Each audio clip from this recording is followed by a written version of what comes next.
गोरी गजनी गुलाम लोदी कर न सके बिस्मार जिसे, मिटा न पाई नादिर शाही तैमूरी तलवार जिसे, मिटा सकेगा उसको कोई अब इतना बलवान नहीं, और प्यारा हिंदुस्तान कभी सह सकता है अपमान नहीं। गिरता न कभी चेतक तन पर राणा प्रताप का घोड़ा था, जो तनिक हवा से बागली लेके सवार उड़ जाता था, राणा की पुतली फ्री नहीं तब तक चेतक मुड़ जाता था। है यहीं रहा अब यहाँ नहीं, वह वहीं रहा है वहाँ नहीं, थी जगह न कोई जहाँ नहीं, फिर अर मस्तक पर कहाँ नहीं, पढ़ते न साल लहर गया फिर गया गया और ठहर गया, भाला गिर गया गिरा निसंग, है टापों से खन गया अंग, बैरी समाज रह गया दंग, घोड़े का ऐसा देख रंग, जहाँ पशु पक्षियों ने भी साथ दिया। मैं रविंद्र सिंह तोमर बड़ौसा लिखता हूँ, एक्स MLA हूँ दिमनी मुरैना मध्य प्रदेश से। पान सिंह तोमर जी हमारे दादाजी हैं, मैं उनका नाती हूँ। फिल्म उनके ऊपर बनी थी, वो बागी हो गए थे। पहले तो वो सेना में थे और बहुत बड़े धावक थे। दुनिया के 17 देशों में उन्होंने मेडल जीते। वो मेडल अभी भी घर पर रखे हुए हैं, और परिस्थितियों बस वो बागी हो गए थे। और उन बागी जीवन में भी उन्होंने अन्याय के खिलाफ बगावत करने का बिगुल बजाया था। निश्चित रूप से उन्होंने चंबल की घाटी में एक संदेश भी पहुंचाया कि चंबल में कभी अन्याय को बर्दाश्त नहीं किया। महाराणा प्रताप जब हल्दी घाटी में युद्ध लड़े थे मुगलों से, विदेशी आक्रांताओं से, तो गुरिल्ला युद्ध की शुरुआत कहीं हुई है तो चंबल से हुई है, और वहीं से बाकी जीवन जीना शुरू हुआ है चंबल के लोगों का। उसमें सैकड़ों की तादाद में लोग वहाँ गए थे महाराणा प्रताप के उस सहयोग में, और उन विदेशी आक्रांताओं को हराने के लिए, हिंदुत्व को बचाने के लिए। उस समय मैं आपसे ये भी कह सकता हूँ कि मैं तोमर घाट से आता हूँ। चंबल घाटी में अनेकों वीर हुए, बिस्मिल जैसे वीरों का भी जन्म वहीं हुआ, जिन्होंने आज़ादी आंदोलन में अपना योगदान दिया। तोमर घाट से 3 पीढ़ियाँ एक साथ महाराणा प्रताप के साथ हल्दी घाटी में, राजा रामशाह तोमर, भवानी सिंह तोमर और सालिवान तोमर, 3 पीढ़ियाँ यानी दादा, बेटा और नाती एक साथ शहीद हुए। भवानी सिंह जी जो सालिवान के पुत्र थे, वो महाराणा प्रताप के बहनोई थे। वहाँ जाकर के शहादत दी, और हमारे दादाजी भी उसी श्रृंखला में उन्होंने अन्याय के खिलाफ बिगुल फूंका। और आज ये कार्यक्रम जो हो रहा है, ये उसी निमित्त हिंदुजा सूरज राणा संग्राम सिंह के नाम से भी उन्हें जाना जाता था। उन्होंने हिंदुत्व की स्थापना का बहुत पुरजोर प्रयास किया। 100 से ज़्यादा युद्ध लड़े, और इब्राहिम लोदी के साथ 2 युद्ध हुए। एक युद्ध हुआ खतौली में, खतौली है बूंदी और कोटा के पास। तो उस युद्ध में उनकी एक आंख चली गई। इब्राहिम लोदी को हराया। इसके बाद जब खानवा में युद्ध हुआ बाबर के साथ, तो उसमें भी बाबर को धूल चटाई।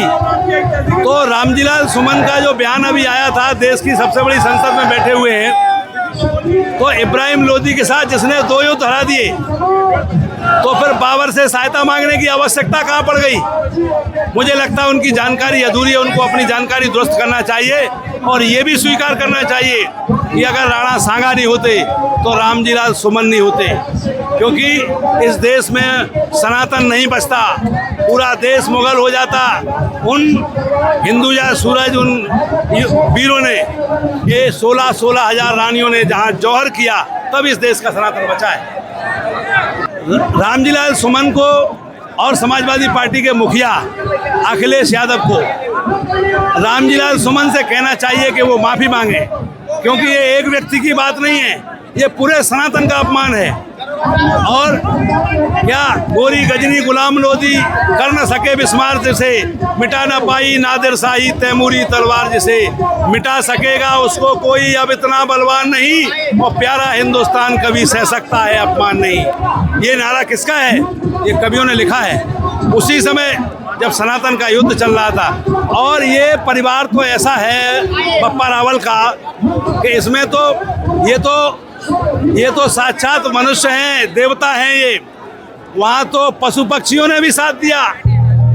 आपको पता है चेतक की कहानी, क्या लिखा है चेतक के लिए? भर कर चेतक बन गया निराला था, राणा प्रताप के घोड़े से पड़ गया हवा का पाला था।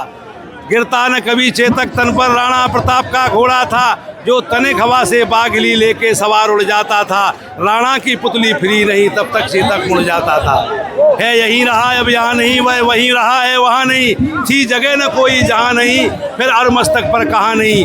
पढ़ते न साल लहर गया फिर गया गया और ठहर गया, भाला गिर गया गिरा निसंग, है टापों से खन गया अंग, बैरी समाज रह गया दंग, घोड़े का ऐसा देख रंग। जहाँ पशु पक्षियों ने भी साथ दिया तो मनुष्यों को तो समझना चाहिए, रामजी लाल सुमन को इतना ज्ञान नहीं है कि जहाँ पशु पक्षी इस भारत के सनातन को समझ गए, रामजी लाल सुमन नहीं समझ पाए। ये कितना बड़ा दुर्भाग्य है, उनको माफ़ी मांगना चाहिए। देशव्यापी आंदोलन होगा और जो इस तरह का काम कर रहे हैं पूरा समाज लग करके उनको चुनाव हराएंगे। और लड़े तो वो कहीं से चुनाव, और समाजवादी पार्टी को भी सबक सिखाएंगे। आत्मसमीक्षा करनी चाहिए रामजी लाल सुमन को कि जिन क्षत्रियों ने, जिन सनातनियों ने उनको चुनाव जिता करके इस ओहदे तक पहुंचाया और उन्हीं महापुरुषों के खिलाफ आप बयान दे रहे, ये कितना बड़ा दुर्भाग्य। उनको आत्मचिंतन करना चाहिए, सोचना चाहिए, विचार करना चाहिए कि जिन्होंने आपको इस लायक बनाया उन्हीं के खिलाफ आप बयान दे रहे हो। इसलिए निश्चित रूप से विनाश काले विपरीत बुद्धि, ये पूरा प्लानिंग है। हमारा किसी जाति से कोई विद्वेष नहीं है, ये उनका हमारा रामजी लाल सुमन से है, क्योंकि क्षत्रियों का साथ हमेशा दलितों ने दिया, पिछड़ी जातियों ने दिया, सारे समाज ने दिया, और ऐसे नहीं सनातन बच गया।